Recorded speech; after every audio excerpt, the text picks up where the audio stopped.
Hello everyone, welcome to Sanmarga classes. ಮುಂದಿನ ಪ್ರಶ್ನೆ ಜೀವಗೋಳ ಎಂಬಂತಹ ಚಾಪ್ಟರ್ ಇಂದ ಇದು 2 ಅಂಕದ ಪ್ರಶ್ನೆ. ಜೈವಿಕ ಪರಿಸರ ಸಮತೋಲನ ಎಂದರೇನು ಅಂತ ಕೇಳ್ತಾ ಇದ್ದಾರೆ. ಜೈವಿಕ ಪರಿಸರ ಸಮತೋಲನ ಅಂತಂದ್ರೆ ಏನು?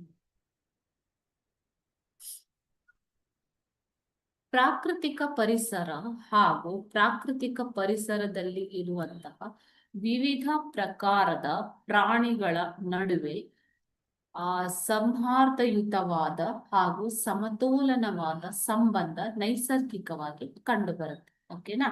ಈಗ ಪರಿಸರದಲ್ಲಿ ಅನೇಕ ರೀತಿಯ ಜೀವಿಗಳು ಇವೆ ಮಕ್ಕಳೇ. ಓಕೆನಾ? ಸೊ ಈ ಎಲ್ಲ ಜೀವಿಗಳನ್ನ ಭೌತಿಕ ಪರಿಸರ, ರಾಸಾಯನಿಕ ಪರಿಸರ ಮತ್ತು ಜೈವಿಕ ಪರಿಸರವನ್ನ ಅಧ್ಯಯನ ಮಾಡುವುದನ್ನೇ ನಾವು ಇಕಾಲಜಿ ಅಥವಾ ಜೀವಿ ಪರಿಸರ ಶಾಸ್ತ್ರ ಅಂತ ಕರಿತೀವಿ.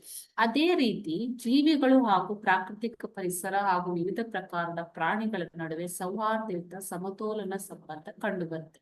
ಇದನ್ನೇ ಜೈವಿಕ ಪರಿಸರ ಸಮತೋಲನ ಎನ್ನುತ್ತಾರೆ. Thank you.